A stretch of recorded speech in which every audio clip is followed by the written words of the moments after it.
Good morning, students. Can you hear me? Yes, Yes, ma'am. ma'am. Yes, ma'am.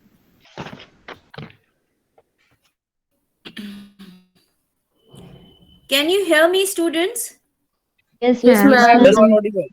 Yes.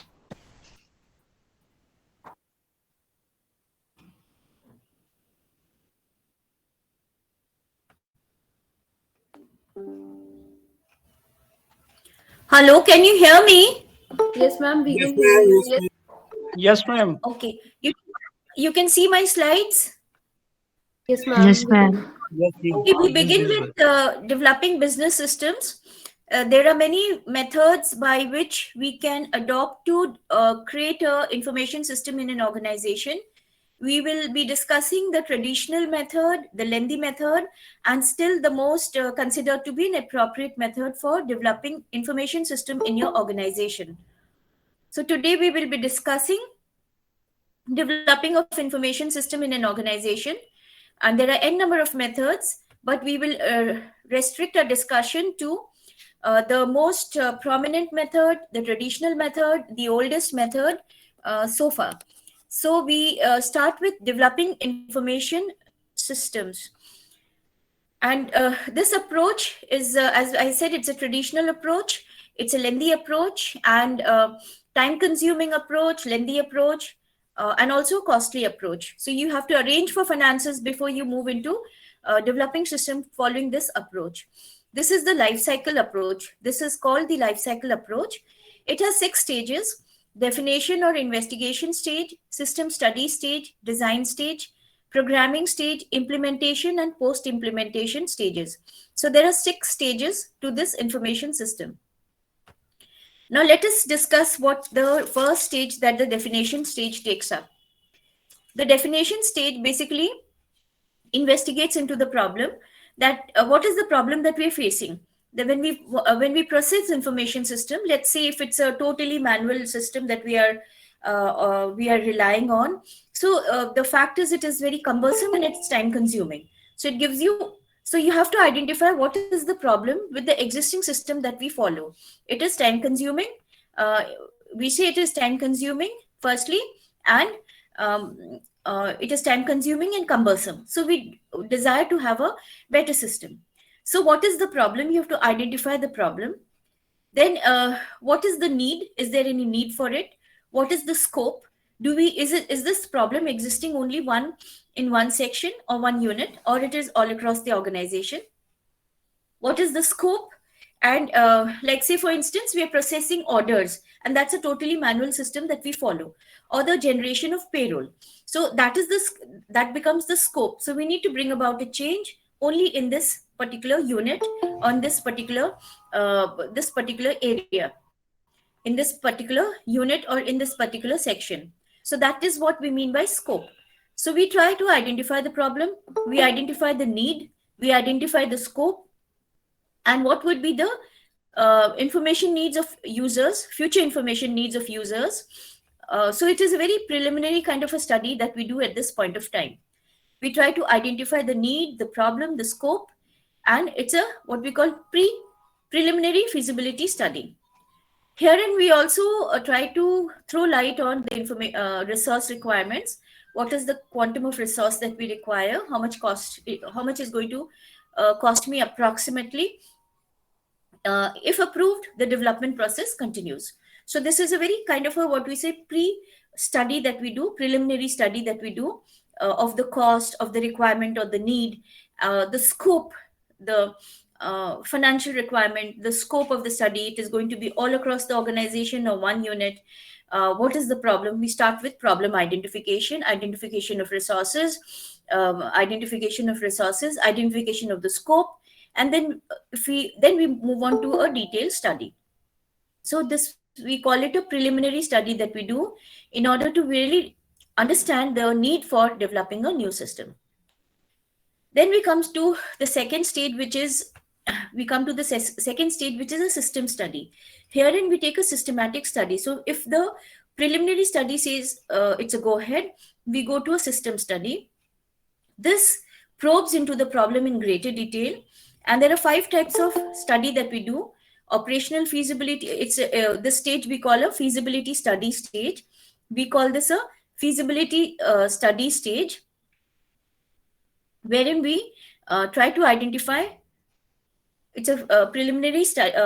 It's a feasibility study stage where there are 5 kinds of feasibility study that we do: operational feasibility, economic feasibility, technical feasibility, human resource feasibility, and human resource feasibility. So this is a system study where we undertake a detailed study or a systematic study of the requirement of our information system. And there are 5 kinds of study that we do: operational feasibility, we check the operational feasibility; economic feasibility, technical feasibility, human factor feasibility, and the political feasibility. So under each operational, say under human resource feasibility, we see whether human beings, what is the culture of the organization, whether the employees will accept the new system. Technical feasibility, we try to test how far the new system is different from the existing system. So what would be the level of upgradation that we require? So what have we done so far? We have done a preliminary study under which we identified, which is the definitions stage, under which we identified the problem, the need, and the scope, whether it's going to cover the entire organization or entire organization or part of it, part of the organization, one division or one unit. Then we come to the second stage, which is a system study. Herein, we do a detailed study of the requirement, and we can break it down into 5 kinds of feasibility study: operational feasibility, economic feasibility, technical feasibility, human factor feasibility, and political feasibility, and also political feasibility. Now let's take each of these feasibility in study in detail. Operational feasibility is the degree to which the project fits into with the existing business environment and the objectives. This is with respect to development schedule, delivery date, corporate culture, existing business processes, and so on. So in operational feasibility, we try to see the requirement with respect to how long it is going to take to develop the new system, what is going to be the delivery schedule, the corporate culture, and the existing business processes. Economic feasibility is the degree to which the system would provide economic benefit to the organization. That means benefit must outweigh the cost of implementation. So we have to do what we call a cost-benefit analysis. What is it is going to cost me in totality, and what is the benefit? Now both we try to quantify. Cost can be tangible cost and intangible cost. Tangible cost is the amount of money that we need to pay to buy the hardware, the software, to give to the programmer, the consultants, and so on. Intangible cost is in terms of resistance. If people are not going to be willing to accept the new system, so they will be resisting. So they're going to be turmoil. So the tangible costs are hardware cost, software cost, programming cost, consultant cost, and so on. Intangible costs are the decline in employee morale, the chaos that they are going to create in case when they resist the new system. So and the tangible benefits is an intangible benefit. Tangible benefit is decrease in the payroll cost because of less of paperwork, less of people required, and intangible cost is we will get more quality decisions, we'll be able to make quality decisions, we'll get the information, more accurate information. So these are intangible benefits. So we do a kind of a cost-benefit analysis in case of economic feasibility. Now, technical feasibility tries to measure how far the new system that we have in mind is going to be different from the existing system. So how much upgradation do we require? So it is an understanding of the present technical resources of the organization, applicability to the expected needs of the proposed system, degree to which the present hardware, software, and operating environment can be upgraded or added to meet the needs of the company. So this is your technical feasibility. The human factor feasibility is basically loss of employee morale, the resistance that they're going to create in order to accept the new system, the role of the end user in the development process, the degree to which the degree of change to the user work environment. So learning of new systems, the chaos they're going to create, by not accepting the new system, the resistance that we are going to face, the decrease in the employee morale, and so on and so forth. Now, political feasibility is the last kind of feasibility. So it talks about most important components for success is the degree to which the proposed system positively or negatively affect the distribution of power. So the information was being processed in a certain way, they were kept or handled by certain key personnel, how their positions are going to be affected. So most important components for success is degree to which proposed system positively or negatively affect the distribution of power based on who the key stakeholders are. I think you understand. So because now we have a new reporting relationship, so the existing people, they used to hoard the information. Now the information will be taken up away from them, and so on and so forth. So what is the political feasibility?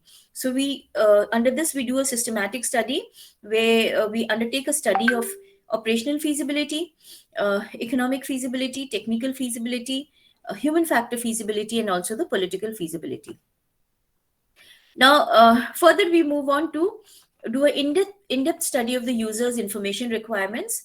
Detailed study of information needs of the company. So we identify each user, and we identify what is the change in the information requirement of this user. So we go one by one in a very systematic way. We try to find out what is this that the user requires. So information needs of the company and the users, activities, resources, products of one or more present information being used, information system capability needed to meet the information, and the new system, how it is going to meet the requirements of the users. We also try to identify the strengths and weaknesses of the existing system. We try to identify how the weaknesses can be done away with. So it's basically information gathering stage where we interact with every user, try to find out how exactly the user is getting information, where from he's getting the information, how he's processing it, to whom he's distributing it, so on and so forth. So we use a multiple techniques like an interview, or we distribute questionnaire, or sometimes we observe them in operation, how they are operating, and we try to compile information. So it consists also of organizational analysis and functional requirement analysis, which undertakes a study of organizational environment where the system is located. So it's we try to get a clear picture of the system in operation at this point of time. So it's a study of the management structure, the reporting relationship, the people involved, the business activities, the information system, and of the current information system. Functional requirement analysis, all we do, user and information system specialists identify each user's need, what type of information they get, where they from gather, in what format is it compiled, what is the volume, what is the frequency in which they get information, every day or quarterly information, what is the response time, and so on and so forth. So information processing capability for each activity, the input, the processing, output, storage, and control are all done here. Then we come to the third stage. So we have gone through the definition stage, where it's a preliminary study of the problem, the need, the scope. Then a system study, where it's a detailed study, which can be broken into operational study, economic study, operational feasibility, economic feasibility, technical feasibility, human factor feasibility, and political feasibility. Then we come to the design stage. Under the design state, now that we have understood what is the information requirement of every user. Say, for instance, he's inventory, how he's maintaining inventory, and when he's placing an order, or placing an order, the purchase order process, how the purchase orders are being processed. So we interact, or we interview, or through a questionnaire, we try to elicit as much of information as possible.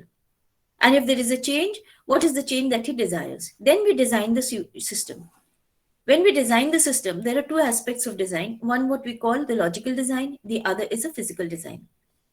Under logical design, we use of various graphical tools to understand the information flow, the documents which are generated, the documents from which information is taken, say the invoice from which I get certain information. So that invoice is a document. And then we try to trace the information that we gather from here. So various tools are used here, which act as an intermediary language for information system specialists and end user. Because the information system specialist knows the tools, but end user does not know. So the end user explains, these are the documents from I gather information. This is how I compile them. This is the kind of report that I generate from this information. So he interacts with the information system specialist, and the programmer then tries to convert it into program. So this is and there are various tools which act as an intermediary language. So this is what we mean by logical design. So tools like structured English, tools like data flow diagrams, which shows a document in a certain way, and getting information with an arrow. So it describes it. Then the other side is what we call a physical design.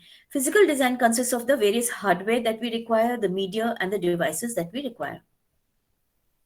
Then we come to the next stage, which is a programming stage. So this converts the designs that you've created into programming code, or it develops into programs, say purchase order program, inventory control program, payroll process program. So small programs are written, keeping the activity in mind. So once we have understood, once we've gone through the design stage, wherein the user says how he wants how he operates, and keeping that in mind, we do a program, we write a program. So this is a programming stage. So after the design stage, we come to the programming stage. This converts specification into software programming code. We focus on the basic information processing activity components. So there are three things that we take. One is the input, the other is the process. Input is what data is available, in what form it is available, where from we compile this data, and so on. Processing means how do we process it, that input, to transform into an output. So from invoice, we take information of the product, and we take the information of the cost, and then we make a bill. So this is what from the purchase order, we take information of the item purchased, and keeping those details in mind, we try to create a bill. So that bill becomes your output. So what output is needed, in what form it is generated. Then we also have certain control to control access of the data. Storage means where do we store. Then certain control statements. What control statement means is how many times you have to repeat this program or run this particular program. Like in case of a payroll, if I have 100 employees, I have to generate a pay slip for 100 persons. So this small program that I've written, say I have 100 managers, so this payslip has to be run 100 times to generate payslip for 100 people. So control statement would check, have we reached 100? So it will create a kind of a counter, say n, which represents number of employee. So once I've generated one payslip, it will add 1. So the initiation is 0. So plus 1. Once you've run it once, it will just add 1 to n. So next time, again I generate a payslip, it will add 1 again to the variable n. So this way it will go on generating 1, 2, 3, 4, go on adding till I reach 100. The moment and every time it will inquire, it will query, is n is equal to 100? So the moment if it is no, so the entire program will get repeated again, and it will, at the end, it will add 1 to your n, to which we call the control n. Then again it will query, is n is equal to 100? So only when it reaches 100, then it says yes, stop printing or stop generating. So we have this kind of a control statement. Next is the implementation stage. Now, during the implementation stage, therefore, we have to think of the software that we need. We have to think of the hardware that we need to purchase. Then we have to convert the data. We have to train the end user. There are so many activities involved, and then we finally move into conversion. So we buy the hardware, we install the hardware, we run the software, we install the software, we run them, we convert the data into the new format, and we train the users for using of this data, the new system, and then we move into actually conversion. So for acquisition of hardware, parameters that we consider are laid down. For acquisition of the software, the parameters are laid down, and for services, the parameters are laid down. For assessing the performance of the hardware, we might be checking the speed, we might be checking the cost, we might be checking the capacity of processing. Other parameters could be reliability. What are the risks of malfunctioning? It is a proven system, hardware or not. Compatibility. Is it compatible with the existing system, with the existing hardware, with the existing software? Qualities for parameter could be efficiency, flexibility, connectivity, and so on. Parameters for services would be assistance in developing a company-wide website. Would it help us? Conversion of the software or the hardware, employee training. Are they providing us training? Hardware maintenance. What are the kinds of maintenance, and so on. And then we come to test the system. So we have installed everything, we have trained a user, and then we test the system. Means we run the system for a while. So when we run each unit could be say the purchase order system that we run and see, or the payroll system, or the inventory control system. We run and see whether it is working. So this is a unit test where each process is run independently to identify if there is any error. So if we run each of them, purchase order, inventory control management system, payroll system, and so on, and then we run the entire system together to see. So that is system testing together to see whether everything is moving smoothly. So in unit test, we run each process independently. In a system test, we run all the processes together to test in terms of speed, peak load handling, and etc. And finally, if we are satisfied, we say yes. So all are okay, and the system then can be installed. Now, this stage also includes training, where we identify who the people who need to be trained, what is the kind of training, who will come to train them, what should be the period of training, etc. So the stage is a lengthy stage, and then we go into finally conversion. So we have just run it, we've trained the users, now we convert the system. There are 4 strategies that we follow for moving from the old system to the new system. So the 4 strategies that we follow by moving from the existing system to the new system. In a parallel strategy, what we do is we run the old and the new system for some period of time, say a month or 2 weeks. Because if you run it in parallel, it is a costly method because you are reworking your resources, but then it is a more safe method. So if your new system fails, you already have an old system to fall back on. So this is a parallel strategy.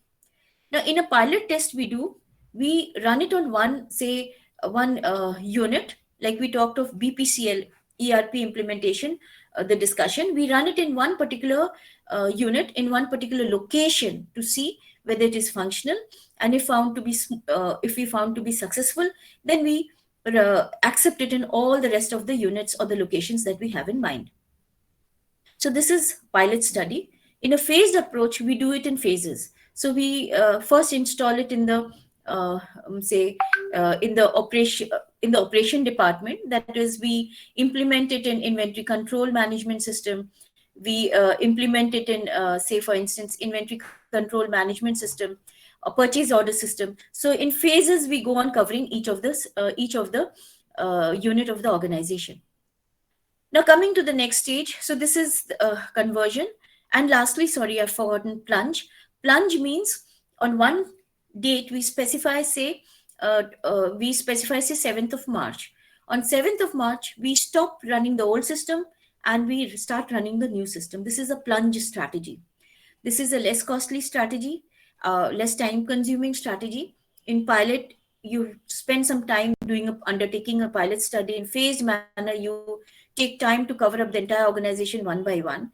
In a plunge strategy, what we do is so they take time, and we run both the system together in a parallel strategy. In a plunge strategy, we in a short span of time we stop the old system and we accept the new system. So this is a plunge strategy. Now, once we have done it, our work is not over. We have implemented it. Our work is still not over because we have to review how we are doing. So there are 4 categories. So this is called a maintenance. So there are 4 categories of maintenance that we adopt. One is a corrective maintenance, adaptive maintenance, perfective maintenance, and preventive maintenance. In corrective maintenance, we try to fix logic errors which were not detected during the implementation testing. So in a corrective maintenance, we try to fix errors which were not detected earlier. In the second stage, which is second kind of maintenance, which is adaptive maintenance, we modify the existing functions. In perfective maintenance, we make changes to the existing system to improve the performance of a function. And in preventive maintenance, we take steps to reduce chances of occurring in the future. So there are 4 kinds of maintenance that we adhere to. One is corrective maintenance, where we fix logic errors which were not detected during implementation phase. In adaptive, we modify the existing functions. In perfective, we make changes to the existing system in order to improve the quality or the performance of the function. And lastly, preventive activities we undertake to reduce the chances of a system failure. And then comes post-implementation review, which means we do a periodic review, say after 6 months, with respect to certain parameters, the speed of processing, that is time taken for processing, the accuracy of processing. So we keep certain parameters and we run a review, say after every 6 months, to see whether we are performing well or not. And in case the review says, no, we are lacking somewhere, so the entire process of adopting the life cycle approach gets repeated again. So again, we move on to the first stage, do a preliminary study, we identify the problems that we are getting, then these problems occurring where, we identify the scope, and the entire process gets repeated again. So we have discussed what we call the life cycle approach. There is a rapid action development approach. There is other approaches also, but there are other approaches also, but we will have taken for discussion the traditional approach, the oldest approach, the most costly approach, the most time-consuming approach, and yet the most accepted approach, and approach which is used, which is adopted across organizations, and that is systems lifecycle approach. The systems lifecycle approach, as I said, is a traditional, it's the oldest, it's a lengthy, it's a more costly and a time-consuming approach, but that happens to be most appropriate. Now, there are 6 stages in this approach. One is a definition, system study, design, programming, implementation, and post-implementation stage. In a definition stage, we try to identify the problem. I try to identify what is the need, the scope, and then it's a preliminary kind of a study that we do before we move on to the final study. So if in a preliminary study it says a yes, then we undertake what is a system study, which is a detailed study of the organizational requirements. And it probes the problem into greater detail, wherein we take up operational feasibility, economic feasibility, technical, human factor, and political feasibility. Operational feasibility, we take up the operational feasibility, that is degree to which the project fits into the requirements of the business. What would be the development schedule, that time it would take, what would be the delivery date, what is the existing processes, and so on. Economic is where we see the cost benefit analysis. So we see the tangible cost and also the intangible cost, and we see the tangible benefits and also the intangible benefits. Like the tangible cost is the actual hardware cost, software cost, and so on.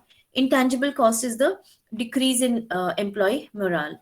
Tangible benefit is less of paperwork, therefore reduction in cost of processing payroll or processing orders.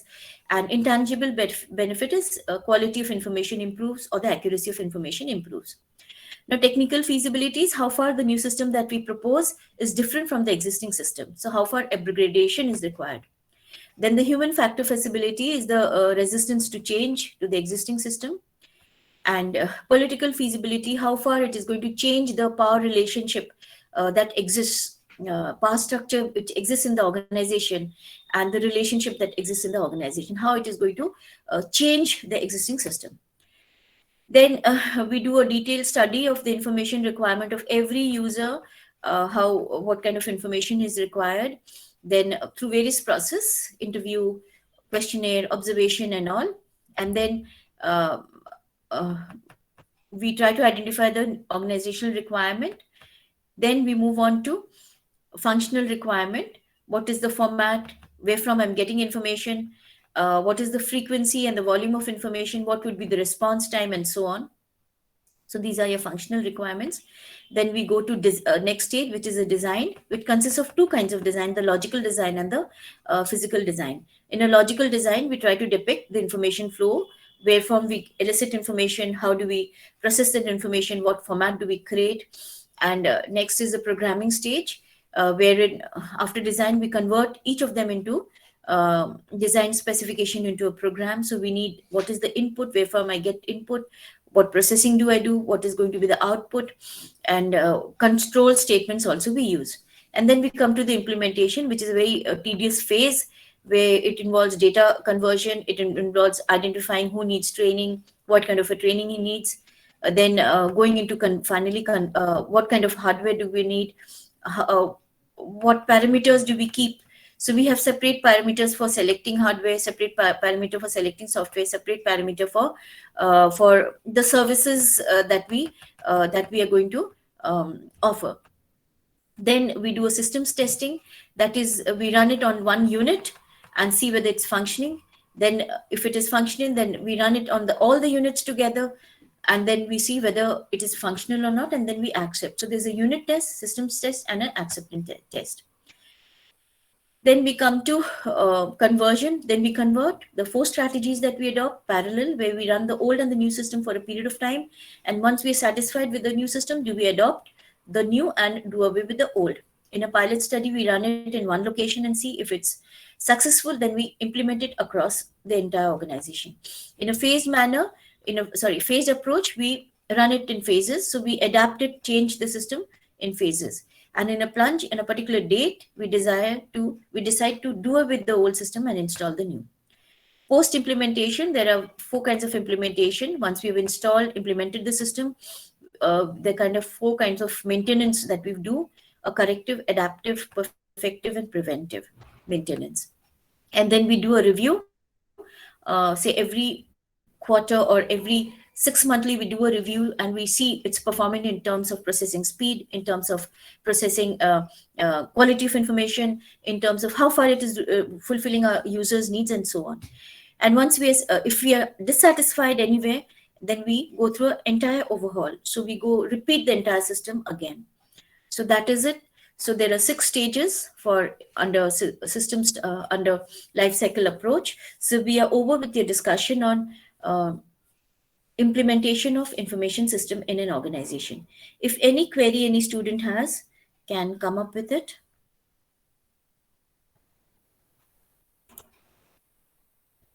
If not, I can wind up with the class. Let me just share. I have shared the presentation schedule for the next slot of presentation, under which you'll be marked. The group names are the same, unless and until you want to change, any member wants to change its membership and he wants to shift to some other group, can be intimated. Otherwise, I have kept the group members same, and I've also allocated topic. There are 1 or few changes I think is required in terms of schedule, because we might have more than 1 day holiday around about 17th, 18th. So I will just check into it and get back to you. And here, this time, you have to compile information on your own from textbooks or from different sites. And I would prefer if the references are given alongside in the last slide also. And you have to restrict your presentation to 15 minutes.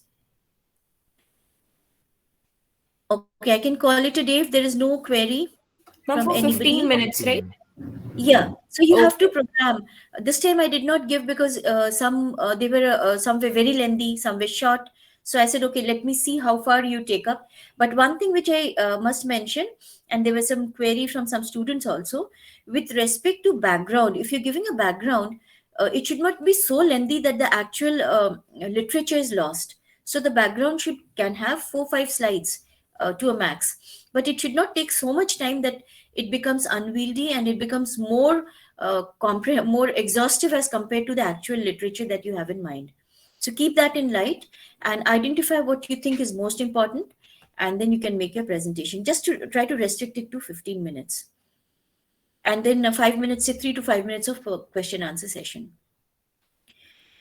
So, ma'am, we have to wind the session presentation to within 20 minutes? Max 20 minutes. So Okay, maybe you can okay, spill over and take 1 or 2 minutes more. So time yourself that way. Yeah. Therefore, you must have. And another thing is, generally when we do PPTs, we don't have sentences. We try to write words. And Yes, if you ma'am. feel you need support, you can have the literature in hand. So you can take a printout and write out whatever extension that you want. Say periodic review. What you want to say about periodic review. If you feel you need support of literature, you can write it down on your own, but that should not be presented in the slides. That should not be. So we call it a 4 into 5 or 5 into 4 method, under which we have 4 words uh, in 5 lines, or may say 5 words in 4 lines. So that is the ideal that we follow for any kind of a PPT. Okay, Ma'am, thank you, I ma'am. also wanted to know if Yes, the yes. schedule has been shifted, the whole schedule has been shifted, or the dates near the holy holidays. Yeah, because I'll just confirm today the holidays either on 16th and 17th.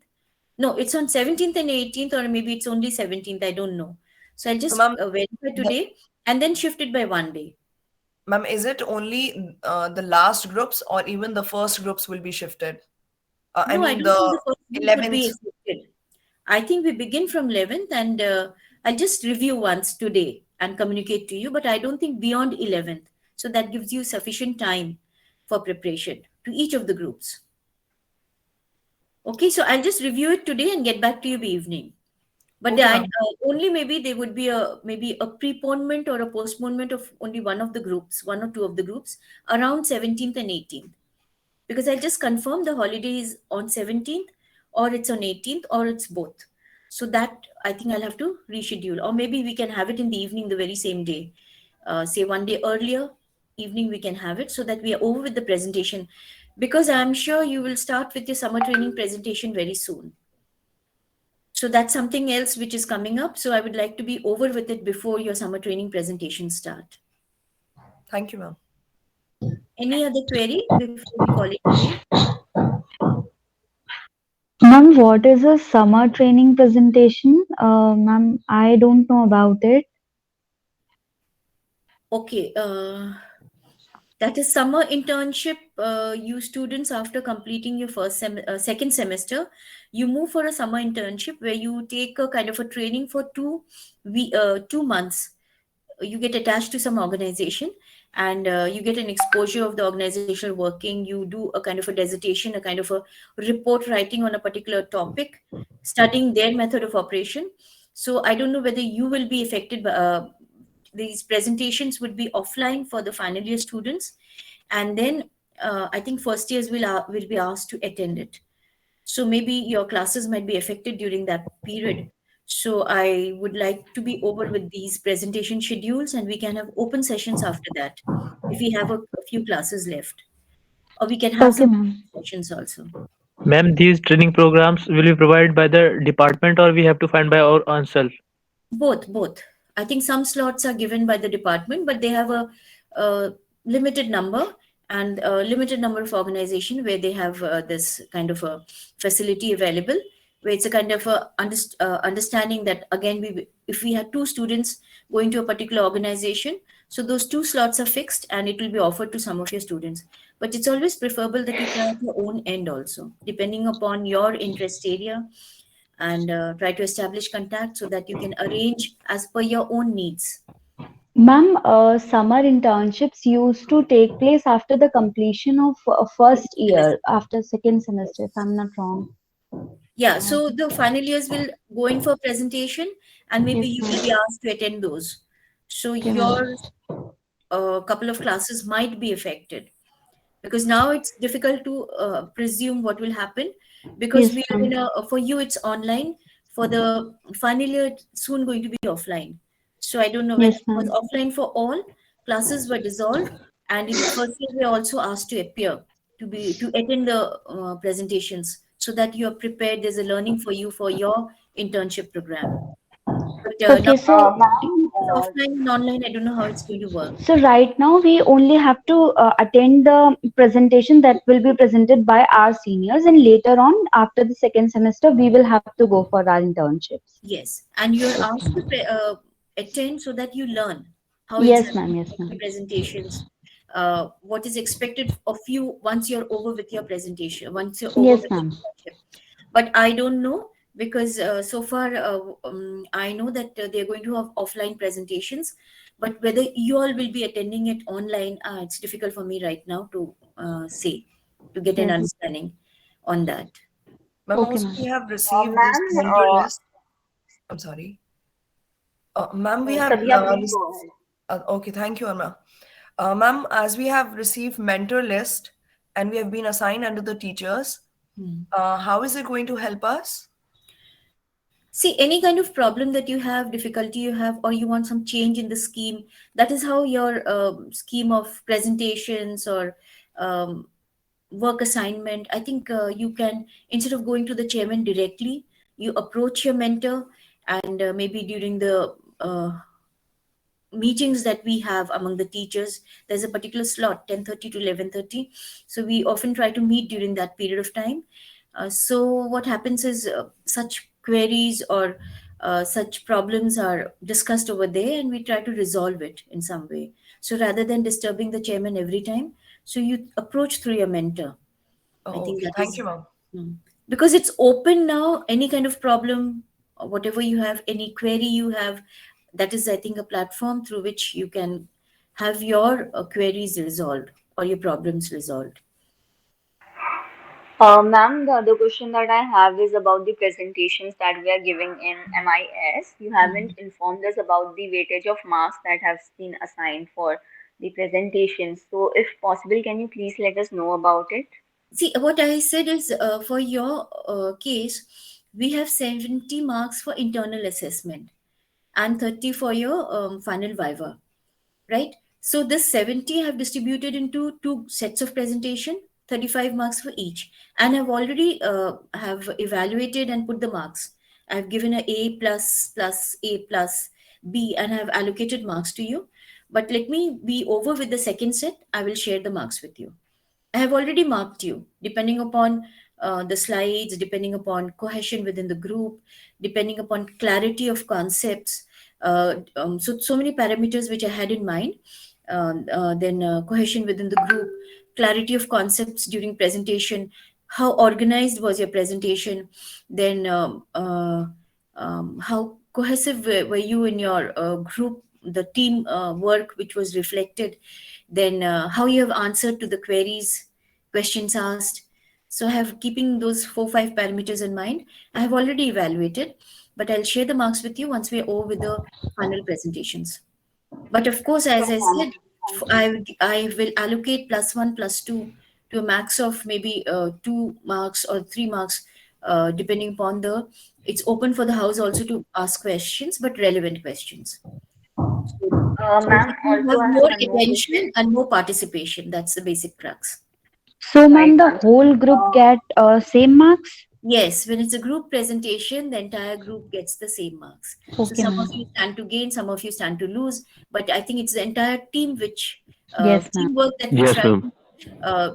Like I said, you cannot work in isolation anymore. So it's actually teamwork which counts and which gets reflected. Like I think some of the groups answered very well. Some of the groups, like I said, it's not necessary that if, say, Pratiksha has addressed that issue, only she answers it. So there were some groups where somebody else was in fact supplementing the answers made. So that was something very nice. So that's what is desired. Ma'am, about the mentor and mentee list, some of us have been assigned under professors with whom we have had zero interaction. So, like, what should we do about it?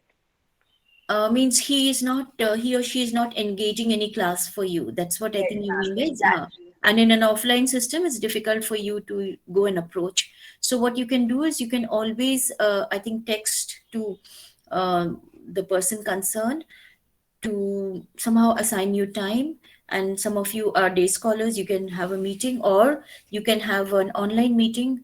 The mentor can have with his or her group of members, and then I think that is the best way you can come to know the person. Am I Right, clear? ma'am. So that's one Yes, way ma'am. I think you can interact now, right? Okay, ma'am. I'll work on it. Ma'am, Thank but you. some of us are not in a legal. Like, for example, I also got a professor whom I haven't interacted with. So then what should we do in that See, what case? what I understand, what I think I have answered that you could text to him or her with a request to hold a meeting with his mentees, his or her mentees, so that you have an interaction online. So one round of meeting would do it. So you could interact with your own teacher, and the professor concerned can interact with all his mentees, right? So that way, I think in an online mode, it's more convenient also. It has Ma'am, its own problems. some of us, Yes, the skin, yes. Yes, the skin, you had a ma'am, query? Some of us have not assigned any mentors. Like we have not been assigned any mentors. So what should we do?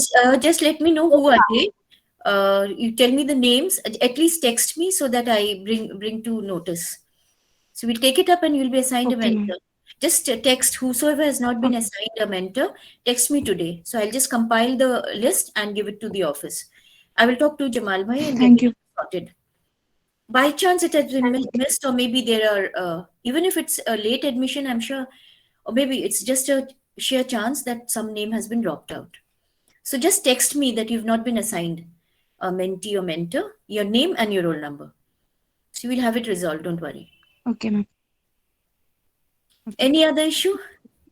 Ma'am आपने कहा ma'am presentation जो है 15 minute में होना चाहिए, लेकिन अगर ma'am 12 student है तो उनके लिए मैम कैसे पॉसिबल है कि ये 15 मिनट में पूरा हो जाए, क्योंकि 1 मिनट में तो over to thank you I would like to present इसमें निकल जाता है ma'am. Okay, shorten on all that, Zishan. I think it's Zishan Ali speaking. See, now I had given you literature which was really comprehensive and long. I think for some it was 20 pages long, and some of them, like I have one or two case I had given which was exceptionally tough. So these things are there. So if it's what you have to do is you have to identify what is important, and herein it's not necessarily that all 10 of you present, right? So maybe you could assign a task in the sense you sort of assign tasks among yourself, distribute the work within yourself, and out of 10 maybe 5 or 6 of you present. But it should be a very comprehensive presentation. Any topic that you talk about you should be able to highlight in 15 minutes what you have in mind, right? So don't go into even the literature which I've given of 25 pages. I think some of them had got. So you have to identify what is important. It's not necessary that everything which is given, there are something which is we call discussion based. So in that discussion, it is only one line which is important. So you pick on that line. You have to read and reread twice in the literature that I've given you. Now, when you go to the internet to search information, there's a host of information that you'll get. But you'll decide, okay, if it's a virtual organization, I need to identify, give a apt definition of a virtual organization. Or maybe in the beginning, the history, when it started first in Italy. So you say Prato, Italy, 1960. That was the first which gave an idea of a virtual organization. Done. Second line could be a definition of virtual organization. Once, so you don't have to give 2-3 definitions. So the literature you're reading might be having 4 definitions, but you read through, identify the most prominent, and write, this is virtual organization. Then benefits. So these are the benefits. So you just list the benefits, and the disadvantages, list the disadvantages. Then the types. So you identify there might be so much description. I mean, after one type, say teleconferencing is one type, say for instance. So then you will get a lot of literature, but you just need to identify, say 4 lines or one definition, break it into 4 lines. So it tells you, okay, this is one method. So everything you don't have to go into the depth. If I'm talking about origin of virtual organization, I can write a entire, say 3 sides on it. Okay, but my intention is not to, I don't have time for sharing discussion on emergence of origin of virtual organization. So I'll just put one line, 1960, Prato, Italy, textile industry. That's enough to just let you say that it emerged from the textile industry. And then, but if you go into the background, you will realize the textile industry was growing very fast, and it was become very unwieldy, very large, too many employees, interaction was not there, so they could not manage, and then they broke it down into small units. So you don't have to go exactly into the origin. You can just give one line, 1960, Prato, Italy, textile industry. That does it. So, and maybe just 2 or 3. So you have to be a little intelligent on how to manage time. Zishan, am I clear? Yes ma'am, thank you. And restrict to introducing each other.